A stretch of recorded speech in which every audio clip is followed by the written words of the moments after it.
Hey guys, Tiago with Classical Technology here. Thank you for joining me for another video. Today we're going to be going through tech news as well as talking about upcoming hardware that's coming out and things that are newly released that maybe you have missed, just some things that pique my interest. So if you enjoy the video, please subscribe and remember to leave a comment with any questions you may have. So let's get started.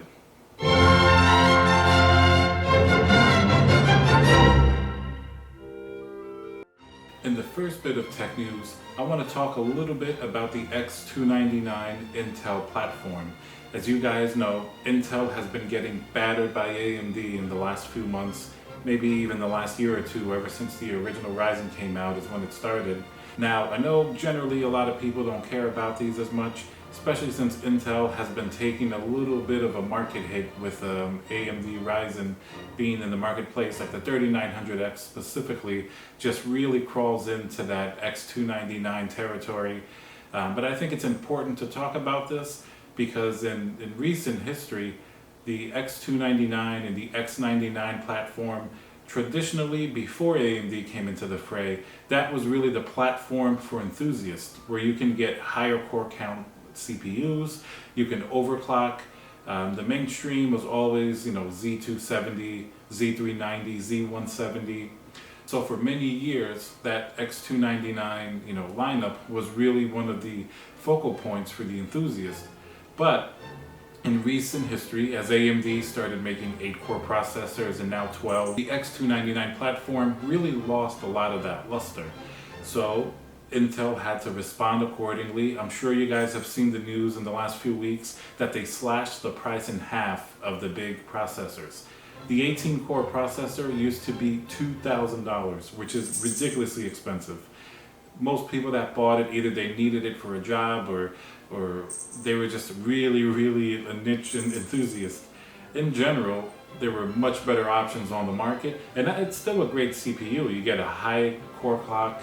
Obviously it's 18 core, but for the price, really wasn't worth it. Now Intel cut that price in half, which is pretty stunning. I'm sure you guys have seen, different YouTubers and different tech news outlets. It's going to be under $1,000, which now that's pretty attractive because AMD Ryzen, the 16 core, it's supposed to be MSRP of $750. But as we saw with the 3900X, which was supposed to be $499, it took a while for it to really balance itself on the market because there just weren't that many available. So after a few weeks of nobody being able to get the 3900X, you could find it on eBay or Amazon for much over the asking price. Generally, it was around $700 or something like that. So possibly the 16-core Ryzen, we may also have that, so it may not be $750. It may actually come pretty close to the 18-core price. So then when you're talking Intel 18-core versus a Ryzen 16-core and they're very similarly priced, then it's a much harder decision. It may make more sense to go into the Intel ecosystem because you're going to have a higher IPC, a higher clock, which is better for gaming and certain applications. So I think where Ryzen really beats Intel is a little bit lower on the spectrum, maybe the 3900X or the 3800X, which are very attractively priced, and they're really putting the beating on the Intel competition, which is good for all of us. The better that each processor becomes on Intel side or AMD, it's going to be better for us as consumers tenfold. Because now Intel just decreased the price of their 18-core processor. So that means that we have that under $1,000 as well as the Ryzen, the 3900X and the 3950X, which are well under $1,000. So for that high end, it really makes things more attractive and you start to think, what can come in the future? Because now they're competing against each other. Because the problem was Intel for many years sort of just stagnated and they would just release little gradual changes. We have intense competition. The performance is rising, no pun intended. So it's really become a good thing for the consumer. So next month, these processors are supposed to be released along with the 3950X. So it's going to be very interesting what happens in the market. We'll see if we can even get them. Sometimes these releases are just paper releases where it takes a while to really hit the market. or they may be readily available. But anyway, it's very promising news, and we're definitely going to stay tuned.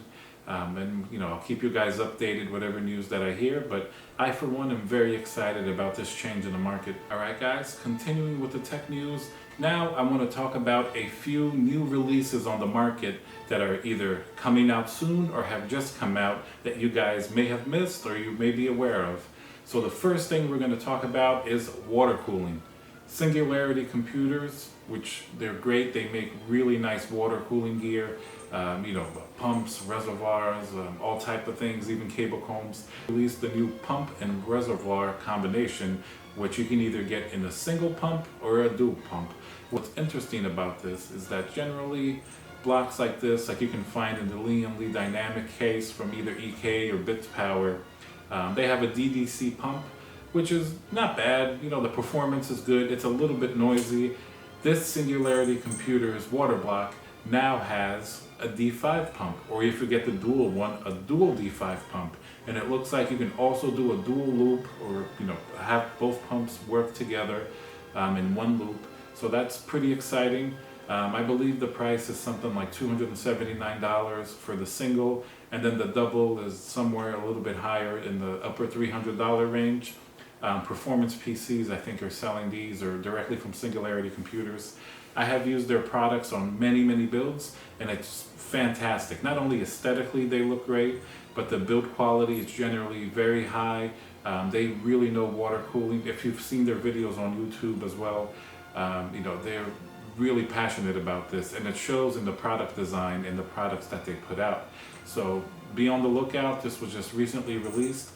I'm definitely going to use this in the future water cooling build. Not sure yet if I'm going to do the single or double, but it's very exciting. So stay tuned and we're going to see what happens. Alright guys, let's talk about some more water cooling in some recently released water cooling friendly cases. Number one, and I did a video on this, it's the Lian Li 011 Dynamic XL. It's a fantastic water cooling case. Plenty of room for radiators on the bottom, on the top. You get to use that beautiful water block and pump integration in the back. Both Bits Power and EK make that. So that's definitely a really exciting case. Of course, the original dynamic case is very popular. Everybody's gonna build in it.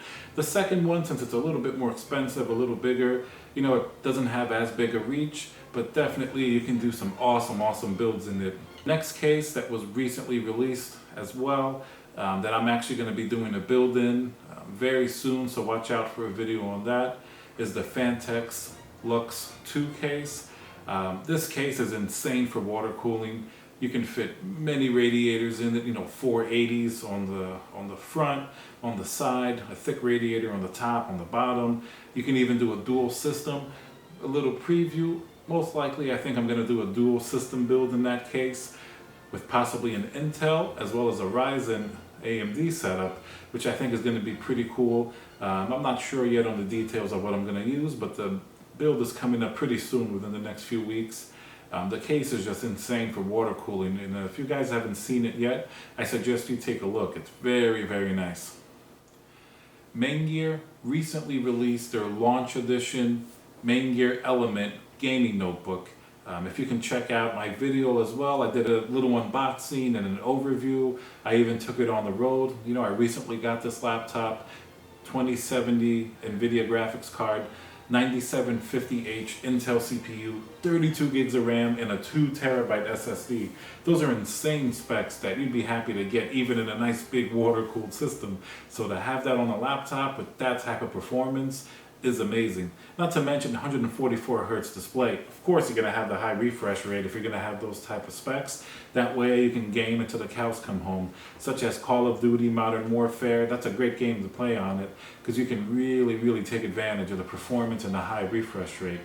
The launch edition was one of 50, if you guys check out my video.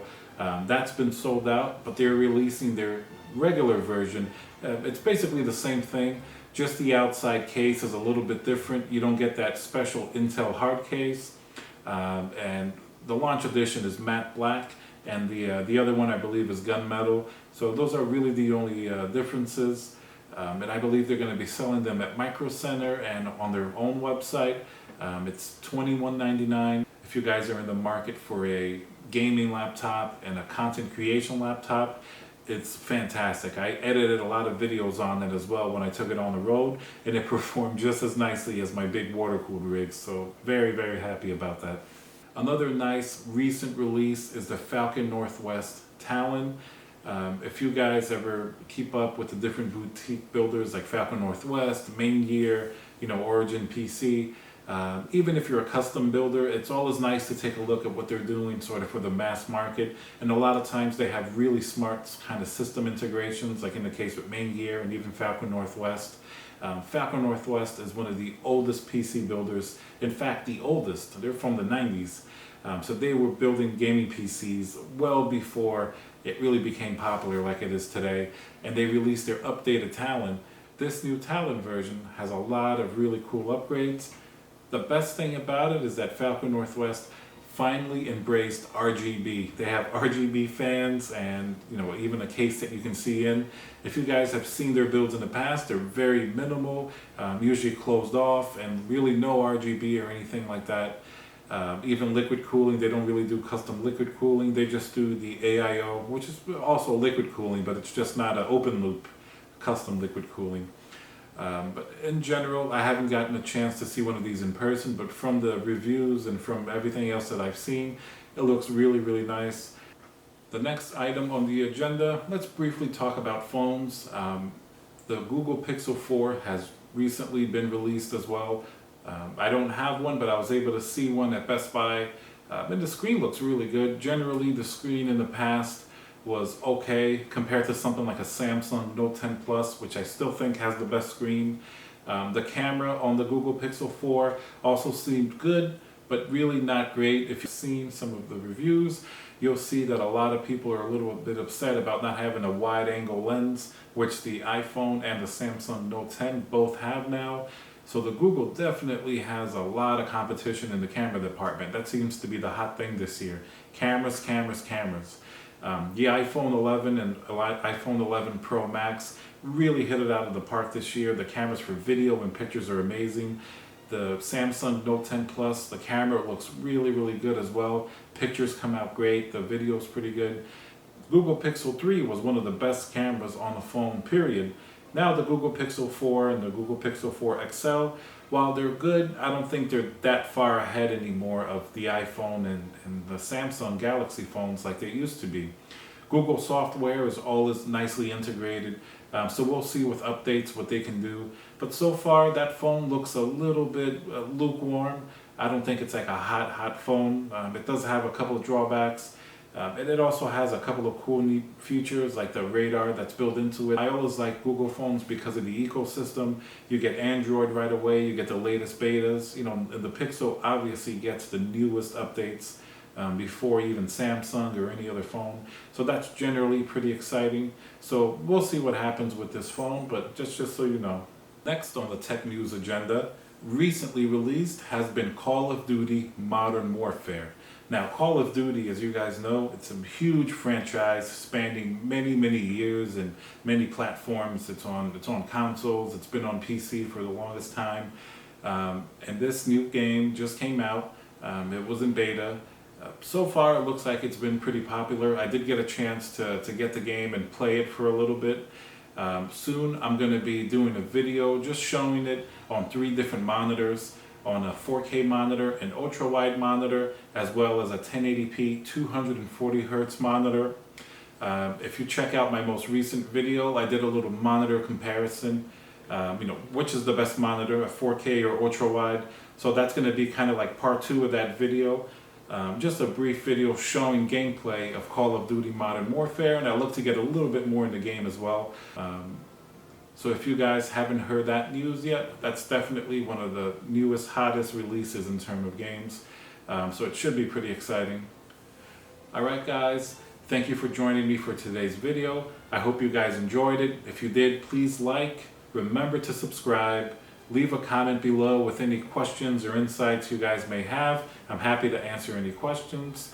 And then we'll see you soon on the next video.